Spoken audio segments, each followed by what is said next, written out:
Once again, welcome back students to your channel My New School. This is Amit Sharma. आज हम इस video में class 11th के chapter 2 relation and function के जो topic थे उनमें सबसे पहला जो टॉपिक था आज हम वो डिस्कस करने वाले हैं। इससे पहले वाली वीडियो में हमने ये डिस्कस किया था कि रिलेशन है क्या, फंक्शन है क्या, पूरी डिटेल उसमें हमने समझी थी और उसमें यह भी बताया गया था कौन कौन से टॉपिक इसमें जो है वो कवर होने वाले हैं। तो उसी सीरीज में सबसे पहला टॉपिक आपका जो आता है वो आता है order, pair and Cartesian product of two sets. हालांकि ये दोनों वर्ड आपके लिए नए हैं जैसा कि मैंने पहले बताया था, तो आज हम इसमें डिटेल में उसको स्टडी करेंगे। तो हमारा टॉपिक हो गया order, pair and Cartesian product of two sets और इसी पर बेस्ड आपकी एक्सरसाइज है 2.1 एक्सरसाइज भी इसी पर बेस्ड है। तो सबसे पहले हम बात करते हैं ऑर्डर पेयर की। तो ऑर्डर पेयर है क्या? हालांकि थोड़ी सी मैंने पहले वीडियो में भी दी थी कि उसको हमने क्या करना था, जैसे 10th या 9th में हमने चैप्टर पढ़ा था कोऑर्डिनेट ज्योमेट्री। कोऑर्डिनेट ज्योमेट्री में हम कोऑर्डिनेट्स को एक ब्रैकेट में लिखते थे, सेम वही है। तो यहां पर ऑर्डर पेयर मींस है क्या? ए पेयर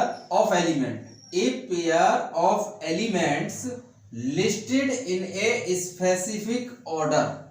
मतलब जो पेयर होगा किसका, एलिमेंट्स का, जो एलिमेंट्स का पेयर होगा वो लिस्टेड होना चाहिए इन ए स्पेसिफिक ऑर्डर, एक स्पेसिफिक ऑर्डर में होना चाहिए, is called order pair. Specific order is called order pair written in the form of small bracket. Small bracket की फॉर्म में हम उसको लिखते हैं। मींस जो एलिमेंट्स होने चाहिए पेयर के वो हमारे स्पेसिफिक ऑर्डर में होने चाहिए। लाइक एज मैंने स्मॉल ब्रैकेट लगाई है और उसमें लिखा है ए कॉमा बी, एक सीक्वेंस में है, एक ऑर्डर में है, स्पेसिफिक ऑर्डर में है। वो ऑर्डर क्या है यहाँ पर वो आगे क्लियर है, ए बिलोंग्स टू ए, मतलब स्मॉल ए सेट ए का एलिमेंट है और स्मॉल बी सेट बी का एलिमेंट है। ये बात आप ध्यान रखोगे कि a comma B is not equal to B comma A comma B is not equal to B comma A. मतलब जो ऑर्डर पेयर है a कॉमा बी एक अलग ऑर्डर पेयर है और b कॉमा ए एक अलग ऑर्डर पेयर है। ये दोनों किसी भी कंडीशन में इक्वल नहीं हो सकते।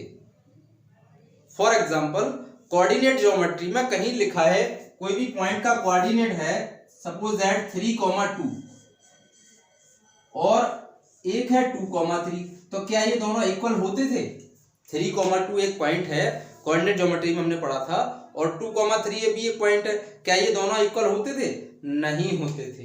It is not equal because 3,2 एक अलग पॉइंट है और 2,3 एक अलग पॉइंट है। तो उसी तरीके से यहाँ पर जो ऑर्डर पेयर है वो उनको अगर हम रिवर्स करते हैं तो वो इक्वल नहीं आएंगे। इस बात को आप ध्यान रखेंगे। और अगर वो किसी केस में इक्वल दे रखे हैं, किसी भी क्वेश्चन में पर्टिकुलरली वो इक्वल दे रखे हैं, तो वो तभी पॉसिबल है जब ये पहला वाला एलिमेंट पहले वाले एलिमेंट के सेम हो, बराबर हो, और दूसरा एलिमेंट दूसरे एलिमेंट के बराबर हो। जैसे फॉर एग्जांपल एक ऑर्डर पेयर मैंने लिखा है n-5, n+3 और इक्वल में दे रखा है 1,9। अब इसमें दो ऑर्डर पेयर है और दोनों के बीच में मैंने इक्वल का साइन लगा दिया। दैट मींस वो according to question equal given है। तो इक्वल तभी हो सकते हैं जब उनका फर्स्ट एलिमेंट के इक्वल हो और सेकंड एलिमेंट के इक्वल हो। तो इस केस में हम लिखेंगे ऑन इक्वेटिंग n-5 जो है वो किसके इक्वल आ जाएगा, आपके 1 के।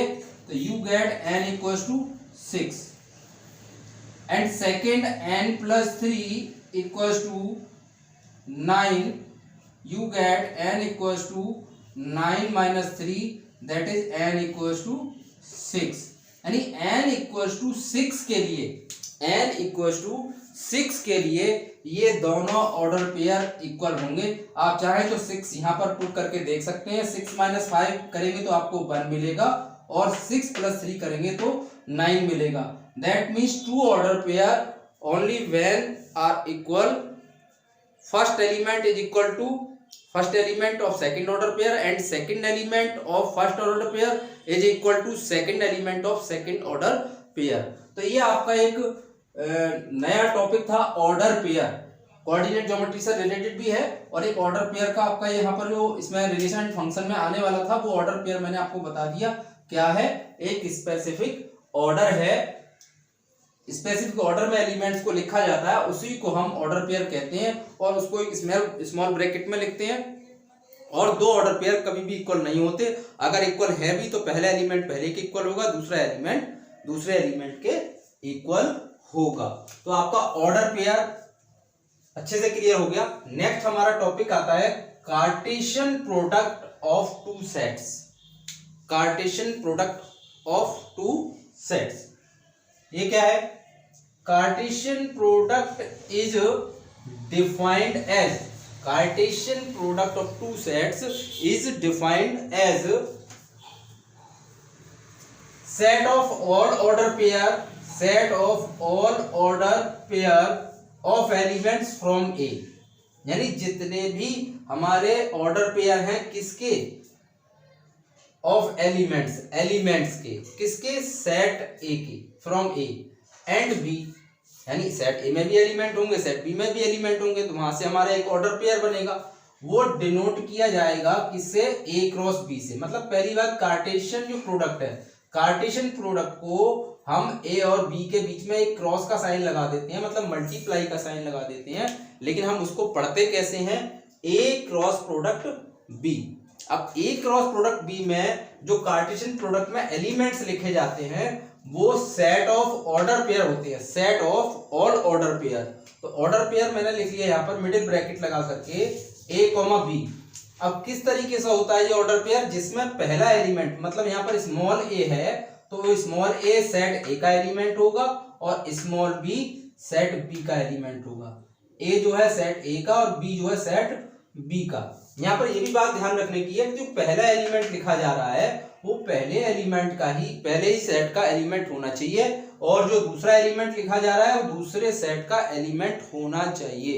अगर कहीं पर बी क्रॉस ए लिखा है, जैसे यहाँ पर ए क्रॉस बी लिखा है, अब मैं यहाँ पर लिखना चाहूं बी क्रॉस ए, तो आपका ऑर्डर पेयर ये नहीं रहेगा, तो ऑर्डर पेयर आपका हो जाएगा बी कॉमा ए। मतलब जो पहले नंबर पे सेट लिखा है उसी का एलिमेंट पहले लिखोगे और बाद में जो सेट लिखा है उसका एलिमेंट हम बाद में लिखेंगे। तो ये हो गया आपका Cartesian product of two sets. For example, we have two sets A and B, we have two sets A and B, और ए में हमारे पास 1, 2 दो एलिमेंट हमारे पास, एक तो 1 है और एक 2 है, और सेकंड सेट में हमारे पास एलिमेंट है 1, 4 और 5, 3 एलिमेंट्स आपके पास हैं। तो यहां पर मैं क्रॉस प्रोडक्ट आपको बता रहा हूं कैसे।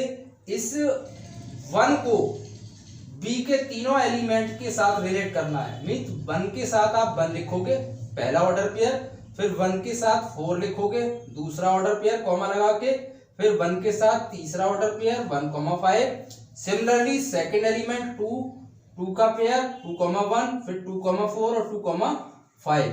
It is A cross B. इसमें मल्टीप्लाई नहीं करनी होती है। आप सोच रहे हो 1 की 1 मल्टीप्लाई करें, 1 1 या 1 या 1 4 या 4, नॉट इन द फॉर्म। आपको किस फॉर्म में लिखना है? ऑर्डर पेयर में। जितने भी ऑर्डर पेयर इसमें पॉसिबल है वो हमने सारे लिख लिए, और उसी का जो कलेक्शन होता है वो हमारा क्या होता है? ए क्रॉस बी या Cartesian product of set A and B. तो I hope that these two topics are clear very well. हाँ, एक चीज और, अगर सपोज दैट आपके पास सेट ए में m एलिमेंट्स हैं, सेट ए में आपको m एलिमेंट्स गिवन हैं और सेट बी में n एलिमेंट्स गिवन हैं, तो a क्रॉस b में कितने एलिमेंट्स आएंगे? हम इन दोनों की प्रोडक्ट कर देंगे m की और n की। इसी एग्जांपल में अगर हम बात करें तो हमारे पास सेट ए में कितने एलिमेंट्स थे?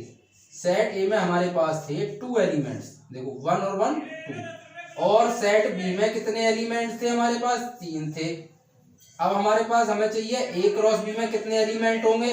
इन दोनों की मल्टीप्लाई यानी m और n, तो आपके पास है 2 और 3, that is 6 element is present in the Cartesian product of set A and B. आप काउंट करके भी देख सकते हो 1 2 3 4 5 एंड 6।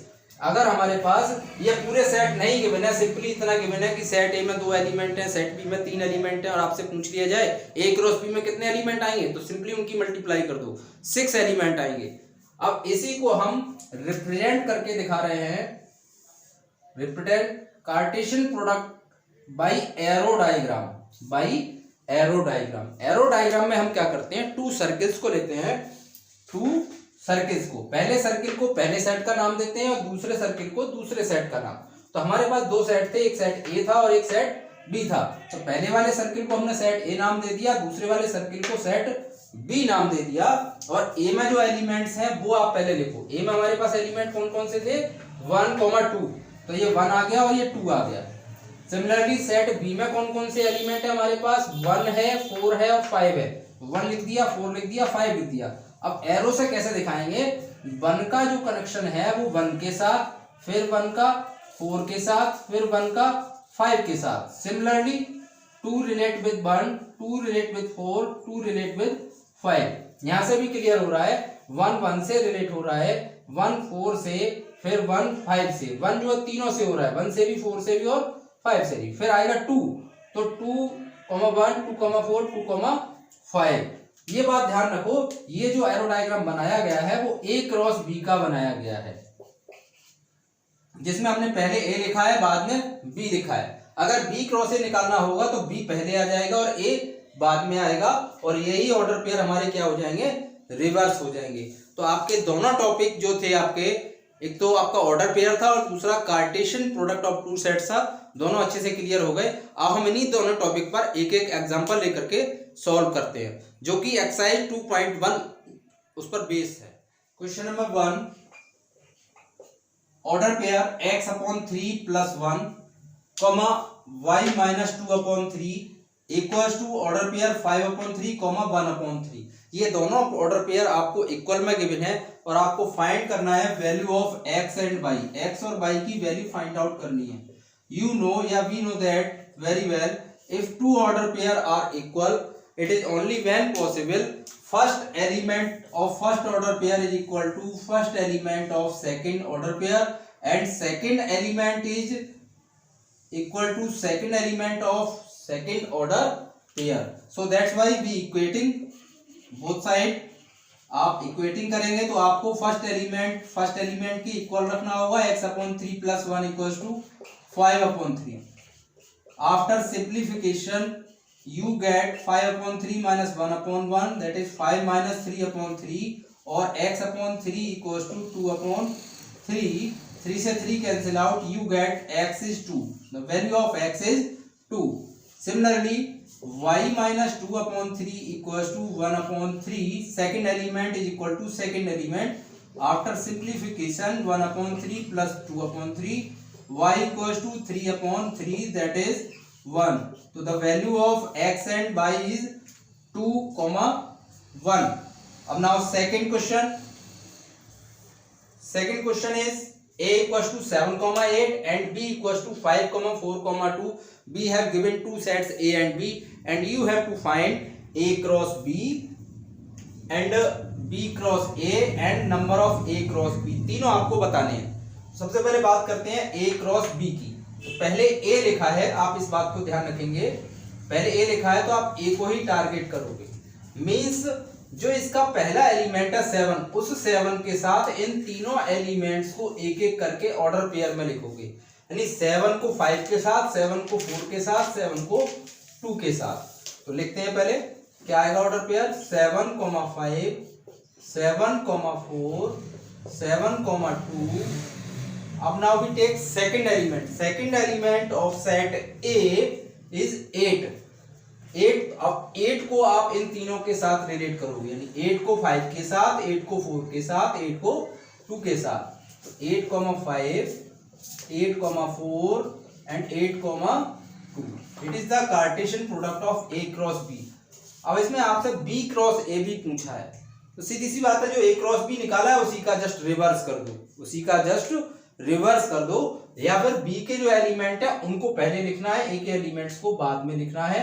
और जैसे भी कह सकते हैं, पहले 5 को आप दोनों एलिमेंट के साथ रिलेट करोगे, फिर 4 को दोनों के साथ, फिर 2 को दोनों के साथ। तो हमारा हो जाएगा ये 5, 7, 4, 7 और 2, 7, 5, 8, 4, 8 और 2, 8। It is the B cross A। Now we have to find number of A cross B. A cross B में कितने एलिमेंट हैं, तो वो आप क्लियर है, आप गिन के भी बता सकते हो 1 2 3 4 5 6, और ऐसे भी बता सकते हो कि ए में कितने एलिमेंट हैं हमारे पास। इस सेट ए में हमारे पास 2 एलिमेंट हैं, जबकि सेट बी में 3 एलिमेंट्स हैं।